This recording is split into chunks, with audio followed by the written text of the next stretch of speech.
یہاں تمام high officials آئے تھے، ماریا بتانے لگی۔ گورنر نے بطور خاص مجھ سے 10 منٹ تعزیت کی تھی اور ہمارے چیف نے زبانی کہا ہے کہ دوسرے حکم تک تم مسٹر حسن کا کام دیکھو گی۔ تمہارا اپنا ارادہ کیا ہے؟ وہی جس کا اظہار میں کر چکی ہوں۔ تمہارے لیے بہتر بھی وہی راستہ ہے، میں نے کہا، ورنہ لسٹ سے تمہارا نام خارج نہیں ہوگا۔ مہرزر سے مل لو، میں اس رابطہ قائم کر رہا ہوں، پھر تمہیں ہدایات دوں گا۔ فی الحال اپنے معمولات کے مطابق رہو۔ نہیں شہباز، ماریا نے تڑک کر جواب دیا، اس لڑکی کے ساتھ شاید میں نہ چل سکوں۔ میں نے محترمہ آسیہ سے رابطہ قائم کر رکھا ہے، امید ہے وہ مجھے اپنے سائے تلے آنے کی اجازت دے دیں گی۔ اور کوئی بات؟ صرف ایک بات، وہ بولی، مجھے تمہاری ضرورت ہے۔ جب چل سکو تو سیدھے میرے پاس چلے آنا، اور میں جا بھی کہاں سکتا ہوں؟ بس خدا حافظ، کوئی آ رہا ہے۔ اس نے فوراً سلسلہ توڑ دیا۔ یہ تمہارے دلی جذبات تھے؟ عابدہ نے سرسراتی آواز میں پوچھا۔ نہیں عابدہ بی بی، میں نے مہرزر کا نمبر ڈائل کرتے ہوئے جواب دیا۔ وقت کے جذبات؟ پھر مجھے کہنے دو، تم بہت کامیاب اداکار ہو۔ میں قریب کھڑی تمہاری باتوں سے متاثر ہوتی رہی ہوں۔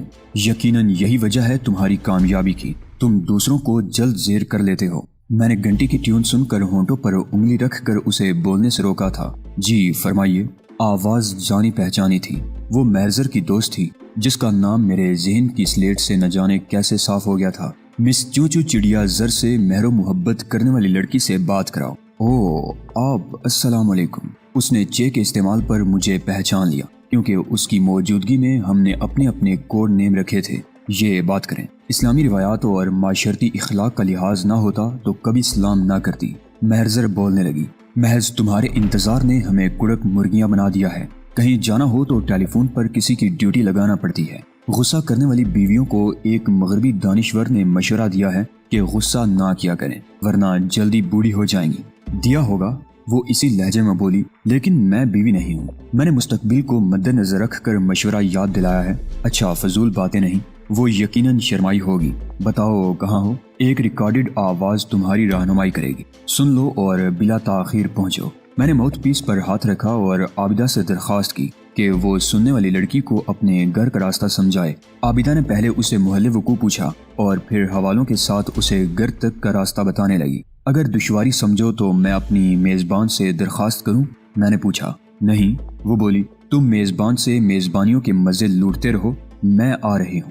یہ تم دنیا بھر کی لڑکیاں ایک جیسی کیوں ہوتی ہیں؟ سنا تھا کہ کتا کتے کا بیری ہوتا ہے، مگر میں نے ہر لڑکی کو لڑکی کا بیری پایا ہے۔ بکواس بند، اس نے کٹ سے سلسلہ توڑ دیا، اور میرے ساتھ عابدہ بھی ہنسنے لگی تھی، لیکن اس کی ہنسی کھسیانی تھی۔ کیا کہتی ہے؟ عابدہ نے پوچھا۔ وہی کچھ جو تم نے ماریا کے بارے میں کہا تھا۔ دراصل عابدہ قدرے سنجیدہ ہو گئی۔ یہ ہر اس لڑکی کی مجبوری ہوتی ہے جو چاہے جانے والے مرد کو کسی اور طرف رخ کرتے دیکھ لیتی ہے۔ میرے خیال میں یہ جذبہ تم لوگوں میں بھی ہوتا ہے، مگر کچھ زیادہ ہوتا ہے۔ ہم تو زبان سے احتجاج کر سکتی ہیں، مگر تم لوگ ایسی صورت میں ہاتھ اور گولی سے بھی دریغ نہیں کرتے۔ اگر میں ماریا، امبر، مہرزر اور عابدہ کو چاہنے کی حماقت کرتا ہوں تو مجھے حق نہیں پہنچتا کہ ان میں سے کسی کو کسی اور سے یہی ڈرامہ کرنے سے روکوں۔ تم لڑکیاں محبت، ڈرامے اور کاروبار زندگی کو ایک ہی جذبہ سمجھ لیتی ہو، جبکہ چاہت ناقابل تقسیم ہوتی ہے۔ اگر کسی کو چاہتا ہوں تو وہ صرف ایک ہے، باقی جو بھی ہے وہ ڈرامے کی کہانی کی ضرورت ہے۔ وہ ایک کون ہے؟ وہ جسے میں چاہتا ہوں۔ میں نے اس کا سوال گول کرنا چاہا۔ دیکھو عابدہ بی بی، محبت شادی سے قبل موتی جیسی ہوتی ہے جو دل کے سمندر کی تہ میں جذبے کی سیپی میں بند رہتی ہے۔ جاؤ، آنے والی مہمانوں کی خدمت کی تیاری کرو۔ تم کچھ مشکل اور اکھڑ شخص ہو مسٹر شہباز۔ عابدہ ٹیلی فون سیٹ اٹھاتے ہوئے بولی۔ میری معلومات کی ڈائری میں جو شہباز ہے وہ ایسا تو نہیں تھا۔ اسٹوڈنٹ اور سپاہی میں کچھ فرق ہونا چاہیے، میں نے جواب دیا، کیونکہ میں اسے فی الحال مایوس کرنے کی پوزیشن میں نہ تھا۔ اگر اس اور اس شخص میں کوئی فرق ہے تو وہ قدرتی ہے۔ کیا تمہاری مہمان لڑکیاں رات کا کھانا ہمارے ساتھ کھائیں گی؟ یہ ان کے وقت پر منحصر ہے، میں نے جواب دیا۔ دو ہیں، کوئی خصوصی تردد نہ کرنا۔ آؤ تمہیں واپس لے چلوں۔ عابدہ نے سنبھال کر اٹھایا اور سہارا دیتی چلانے لگی۔ خاصی محتاط تھی، فاصلے برقرار رکھنا جانتی تھی۔ ایک بار میں نے شرارتاً اسے باہوں میں لینے کی کوشش کی تو اس نے میرا بازو روک کر اپنے شانے پر رکھ دیا تھا۔ فاصلہ اور احتیاط کے باوجود اس کے گداز اور مہکتے قرب نے مجھ پر عجیب سا کیف طاری کر دیا تھا۔ وہ بھی کانوں تک تپ کر سرخ ہو رہی تھی، لیکن احساس ذمہ داری نے دونوں کو بہکنے نہ دیا تھا۔ آدھے گھنٹے بعد دستک ہوئی اور عابدہ کے ساتھ مہرزر اور اس کی دوست اندر آئیں۔ مہرزر کی دوست کو دیکھا تو نام بھی یاد آ گیا، وہ شاداں تھی۔ پٹیاں دیکھ کر مہرزر ہچکولے کھا کر رک گئی تھی۔ شاداں کی آنکھوں میں بھی حیرت تھی۔ خوش آمدید، میں نے خوش دلی سے کہا، اور یہ مسلمان گھرانہ ہے، کیا تم زخمی ہو؟ مہرزر نے جیسے میری آواز سنی ہی نہ تھی۔ تم نے بتایا نہیں مجھے؟ ٹھیک نہیں، عابدہ بول پڑی، آپ تشریف رکھیں۔ سنو مہرزر، میں نے کہا، میدان جنگ میں مجاہدین کے چہروں پر گرد اور خون کا غازہ ہوتا ہے اور بدن پر زخموں کے پھول کھلتے ہیں۔ تمہیں حیرت کیوں ہوئی؟ کیا میں مجاہد نہیں ہوں؟ یہ بات نہیں۔ مہرزر کسی گھسیٹ کر قریب بیٹھ گئی۔ بس اچانک تمہیں اس حالت میں دیکھا تو دکھ ہوا۔ کیسا ہوا سب؟ میں نے اسے ماریہ حسن کی ملاقات سے رات کھائی میں گرنے تک روداد سنا ڈالی۔ وہ ہمتن گوش تھی کہ عابدہ نے گرم کافی سے اس کی محویت کو توڑ ڈالا۔ ہمیں گھر تک محدود رہنے کی ہدایت ملی تھی، مہرزر بتانے لگی۔ جب سے راہ کے ایجنٹ اپنے دوستوں کو تلاش کرنے انڈیا سے آئے ہیں، حالات بہت خراب ہو گئے ہیں۔ ایک طرف بھارت اپنے دوست اسرائیل سے شرمندہ ہے اور دوسری طرف دنیا بھر میں یہ سوال گردش کر رہا ہے کہ اسرائیلی کمانڈوز کشمیر میں کیوں آئے تھے۔ اس کا جواب بھارت سرکار کے پاس نہیں ہے۔ حریت پسندوں نے بھارت سرکار کا برم ننگا کر دیا ہے۔ سنا ہے بھارت میں بھی اس سوال پر بہت لے دے ہو رہی ہے۔ میں نے سنا ہے پاکستان کے خلاف کوئی کارروائی زیر طور ہے۔ عابدہ بولی، کشمیر میں گڑبڑ اگر بھارت کا اندرونی معاملہ ہے تو پھر اسرائیل سے تربیت یافتہ لوگ منگوانے کا کیا جواز ہے؟ بھارت سرکار ہمیشہ سے بے جواز کارروائی کرنے کی عادی ہے، مہرزر نے کہا۔ جواز وہاں ہوتا ہے جہاں کوئی اصول ہو۔ یہ باتیں اب پوری مہذب دنیا جانتی ہے، میں نے بحث کو سمیٹتے ہوئے کہا۔ مہرزر، میں نے تمہیں ایک خاص مقصد کے لیے بلایا ہے۔ مجھے حضرت شاہ صاحب نے دلی طلب کیا ہے۔ ماریہ جیسی بھی تھی وہ کل تھی، آج کی ماریہ ہمارے دکھ درد میں شریک ہے اور ہماری طرح سوچتی ہے۔ میں چاہتا ہوں اسے تم اپنے ساتھ رکھ لو، ورنہ غلط فہمی میں تائب لڑکی ماری جائے گی۔ ہٹ لسٹ میں وہ نشانے پر ہے اور صرف میں جانتا ہوں وہ توبہ کر چکی ہے۔ مسٹر شہباز، مہرزر مضبوط آواز میں بولی، اسلام میں جبر نہیں ہے۔ تم نے بھی تاریخ پڑھی ہوگی۔ جب اسلام پھیل رہا تھا تو کچھ لوگوں نے مسلمانوں کی ہمدردی حاصل کرنے اور اپنی جان اور مال بچانے کے لیے اسلام قبول کیا تھا۔ ایسے لوگوں نے اس وقت بھی اور آج بھی جتنا نقصان دین کو پہنچایا ہے وہ کسی ذی شعور مسلمان سے پوشیدہ نہیں ہے۔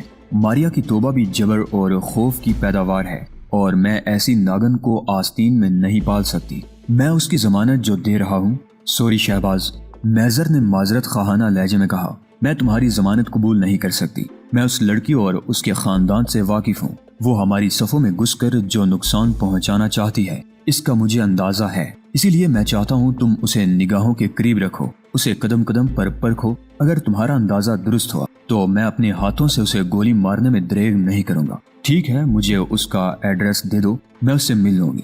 مسٹر حسن کو کون نہیں جانتا، میں نے کہا۔ آفیسرز کالونی میں تمہیں بچے بھی بتا دیں گے۔ اب میں بتا دوں کہ میں اور شاداں چند دنوں کے لیے الہ آباد جا رہے ہیں۔ وہاں شاداں کا منگیتر ہے۔ ہماری شادی تو ہو چکی ہے تحریک آزادی سے، لیکن شاداں ہمارے ساتھ نہیں چل سکتی۔ میں اسے اس کی منزل پر چھوڑنے جا رہی ہوں، تو پھر ہمارے ساتھ ہی چلو۔ ہم کل کی فلائٹ سے جا رہے ہیں۔ حتمی پروگرام رات کسی وقت بتا دوں گی۔ مہرزر نے گھڑی دیکھی۔ اچھا بہن، اب اجازت دیں اور اس جنگلی کا خیال رکھیں۔ عابدہ نے ہنس کر بات سنی اور پھر کھانے تک رکنے کا اصرار کرنے لگی، لیکن مہرزر نے معذرت کر لی اور مجھے سلام کر کے دونوں عابدہ کے ساتھ نکل گئی تھی۔ عابدہ غالباً ان کے ساتھ سڑک تک گئی ہوگی۔ 10-15 منٹ بعد واپس آئی تھی، سیدھی میرے کمرے میں آئی۔ اس کی آنکھیں روشن اور چہرہ خوش تھا۔ آتے ہی ہنس کر بولی، اس لڑکی نے تمہیں جنگلی کا خطاب دے کر جی خوش کر دیا ہے۔ یہ پہلی لڑکی ہے جس سے مل کر میں خوش ہوئی ہوں۔ بڑی متاثر کن لڑکی ہے۔ میں نے اسے پھر آنے کی دعوت دی ہے۔ ماریہ بھی اچھی لڑکی ہے، تم بھی اچھی ہو، میں نے کمبل سیدھا کرتے ہوئے کہا۔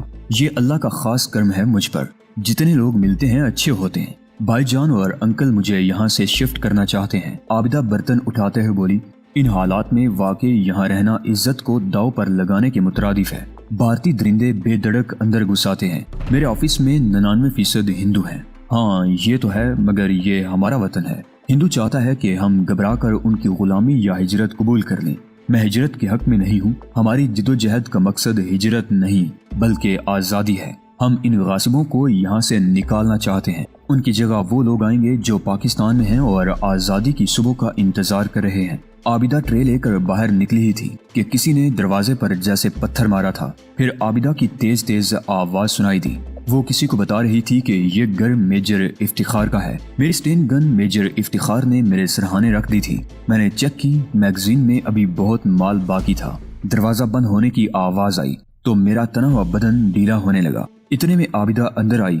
اس کی آنکھوں میں شعلے مچل رہے تھے، سیکیورٹی کے کتے تھے۔ وہ بولی، میرا خیال ہے وہ مہرزر کے تعاقب میں آئے ہوں گے۔ اگر وہ واپس گھر جا رہی ہے تو اسے خبردار کرنا پڑے گا، وہ بے خبر نہ ہوگی۔ میں نے کہا، کسی نے بدتمیزی تو نہیں کی؟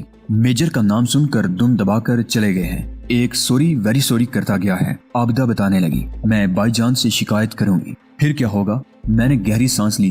افتخار بھائی آگے شکایت کریں گے اور کوئی جواب میں سوری کہہ دے گا۔ یہ لوگ زبان نہیں گولی کی بات مانتے ہیں۔ کیا تمہیں نہیں معلوم کہ شکایت کرنے والے ہزاروں ہر روز سڑکوں پر سینہ کوبی کرتے آتے ہیں اور لاشیں اٹھا کر واپس جاتے ہیں؟ اب احتجاج کا وقت نہیں ہے۔ اب بوڑھے سے بچے تک گولی کی زبان بولے گا تو یہ لوگ سوری کہہ کر یہ ملک چھوڑ دیں گے۔ پھر تم نے اپنی بہن سریا کو کیوں اس آگ سے باہر نکال دیا ہے؟ اس نے گرم لہجے میں سوال کیا۔ پہلی بات یہ ہے کہ میری عدم موجودگی میں سریا کے باپ نے فیصلہ کیا تھا۔ دوسری وجہ بھی ہے، سریا موم کی گڑیا ہے۔ اگر اس میں مہرزر اور ماریا جیسی جرت ہوتی تو وہ یقیناً جانے سے انکار کر دیتی۔ اس حوالے سے میں اپنی بہن پر فخر نہیں کر سکتا۔ بہر صورت عابدہ حتمی انداز میں بولی، میں انڈیا آفس کے لیے اپلائی کروں گی۔ اگر سہولت ہوئی تو سریا کو بھی اپنے پاس رکھ لوں گی۔ عابدہ کسی حق کی پشت پر بیٹھ کر مستقبل کے بڑے واضح اشارے دے رہی تھی۔ ابا جی نے میری تصویر میجر افتخار کو بے وجہ نہ بھیجی ہوگی۔ یقیناً انہوں نے عابدہ کے لیے مثبت فیصلہ کرنے کے بعد افتخار کی اپروول چاہی ہوگی۔ جب میں نے ماریا، مہرزر اور امبر جیسی لڑکیوں کی قطار میں عابدہ کو کھڑا کیا تو وہ ہر لحاظ سے مجھے بونی اور دبی دبی دکھائی دی تھی۔ ہاں، ایک خوبی جس نے سریا اور ابا جی کو متاثر کیا ہوگا۔ عابدہ ایک شریف گھرانے کی گر ہستن لڑکی تھی، جبکہ باقی لڑکیاں سوشل اور ماڈرن سوسائٹی سے تعلق رکھتی تھیں۔ بحیثیت بیوی شاید وہ دوسری لڑکیوں سے بہتر ہوتی، لیکن جن حالات سے میں گزر رہا تھا، جس راستے کا میں مسافر بن گیا تھا، اس کے لیے شریک سفر ماریا، مہرزر اور امبر جیسی ہی کوئی لڑکی بن سکتی تھی۔ میں نے سوچ کو فوراً جھٹک دیا کہ ابھی شادی خانہ آبادی دیوانے کا خواب ہی تھا۔ ابا جی اور افتخار بہت خوش واپس آئے۔ افتخار نے کسی ہندو ڈاکٹر سے میڈیکل ٹرانسفر سرٹیفکیٹ حاصل کر لیا تھا، جس میں لکھا تھا کہ شہباز احمد و نوازش احمد بغرض علاج سوامی ہاسپٹل دلی ٹرانسفر کیا جاتا ہے۔ 2 ٹکٹ بھی لے آئے تھے۔ رات سونے سے پہلے ابا جی چائے کا مگ ہاتھ میں اٹھائے اندر آئے۔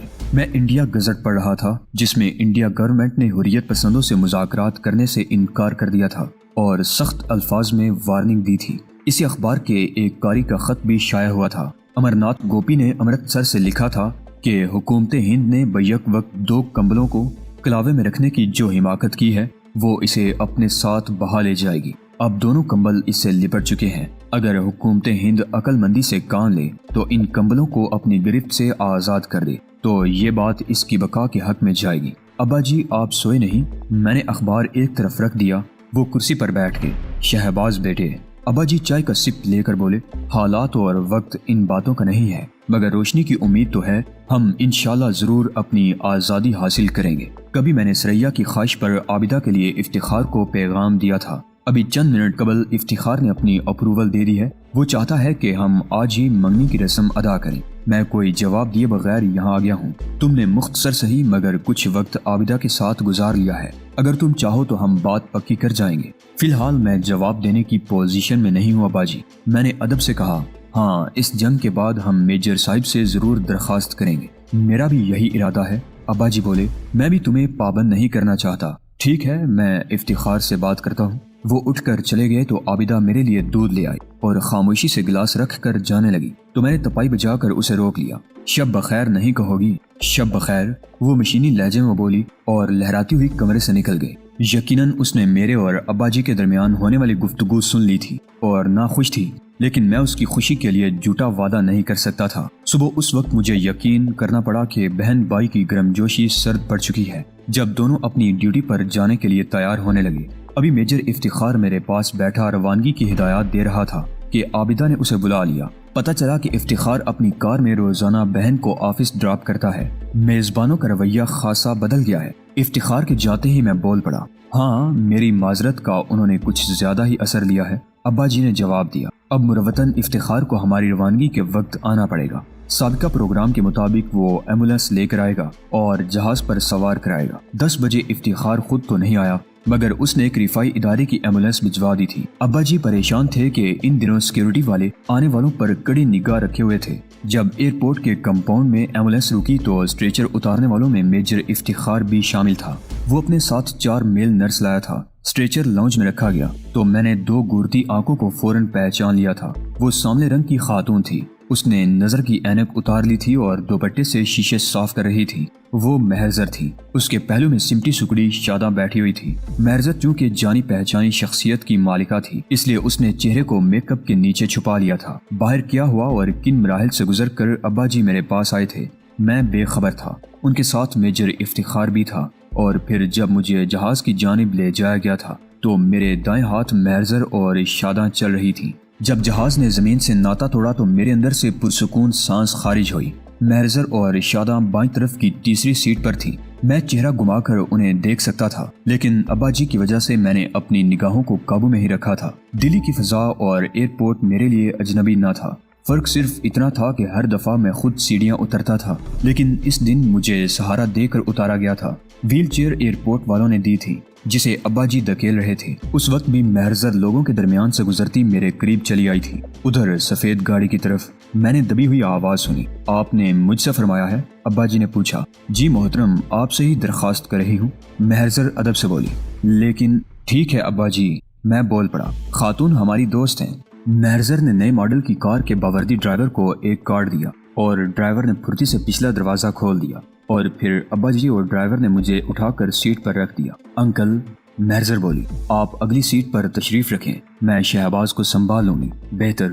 ابا جی نے الجھی نگاہوں سے اسے دیکھا اور پھر ڈرائیور کے ساتھ بیٹھ گئے۔ ابا جی کی حیرانگی قدرتی تھی۔ ان کے نزدیک مہرزر اجنبی عورت تھی، جبکہ میں اسے جانتا اور اعتماد کرتا تھا۔ اس کے باوجود حیرت کی خارش میری زبان پر محسوس ہونے لگی تھی۔ ڈاکٹر نے آپ کے لیے بولنا نقصان دہ قرار دیا ہے۔ جو ہی میں نے پہلو بدل کر مہرزر کی جانب دیکھا، اس نے سرزنشی لہجے میں میری زبان پر حکم لگا دیا۔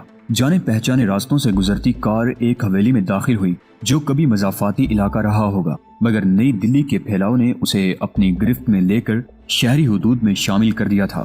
ایسی حویلیاں نوابوں اور صوبے داروں کی پہچان ہوا کرتی تھیں۔ چونکہ کار کے شیشوں پر پردے تھے، اس لیے باہر کا منظر ٹھیک سے دیکھنا مشکل تھا۔ ڈرائیور نے اتر کر ابا جان کے لیے دروازہ کھولا اور اس نے کسی کو آواز دی تھی۔ چند منٹ مہرزر کار کے دروازے پر کھڑی رہی تھی۔ پھر جب مجھے اتار لیا گیا اور پالکی میں رکھا جانے لگا تو وہ پاتھ وے پر چلنے لگی۔ میں کھلی پالکی سے دیکھ رہا تھا۔ باغ کے بیچوں بیچ پاتھ وے وسیع و عریض عمارت کی جانب جا رہا تھا۔ مہرزر کے پیچھے پیچھے ابا جی چل رہے تھے۔ مجھے ایک گول کمرے میں بچھی مسہری پر لٹا دیا گیا۔ 10 منٹ بعد پردے سے مہرزر اور ابا جی نمودار ہوئے۔ مہرزر نہ صرف اپنی اصل شکل میں تھی بلکہ اس کے بدن پر شاہانہ لباس بھی تھا۔ ابا جی بھی فریش دکھائی دیے تھے۔ بھائی تم بچوں نے مجھے خوب بے وقوف بنایا، ابا جی خوش دلی سے بولے۔ یہ گستاخی مجھ سے سرزد ہوئی ہے، مہرزر نے کہا، لیکن ایئرپورٹ وضاحت کے لیے مناسب جگہ نہ تھی۔ میں نے رات سیٹ صاحب سے پروگرام طے کر لیا تھا۔ میرے اور شہباز کے لیے یہی جگہ محفوظ پناہ گاہ تھی، اس لیے میں نے پروگرام میں شہباز کو شامل رکھا۔ سیٹ صاحب نہ صرف انڈین مسلمانوں کے لیڈر ہیں بلکہ کشمیری ہونے کے ناطے تحریک آزادی کے مضبوط سپورٹر بھی ہیں۔ اس وقت استعمال ہونے والے اسلحہ بارود کا بیشتر حصہ سیٹ صاحب کا دیا ہوا ہے۔ اچھے انسان اور سچے مسلمان ہیں۔ پھر میں کہوں گا تمہارے روپ میں قدرت خود ایئرپورٹ سے یہاں تک لائی ہے۔ حضرت شاہ صاحب جس مشن پر ہیں اس کا تعلق ایمونیشن سے ہی ہے۔ اگر حضرت صاحب کا رابطہ ابھی تک نہیں ہوا تو ہم انشاءاللہ اپنے لیے اور اپنے بھائیوں کے لیے بہت سا جدید ایمونیشن حاصل کر لیں گے۔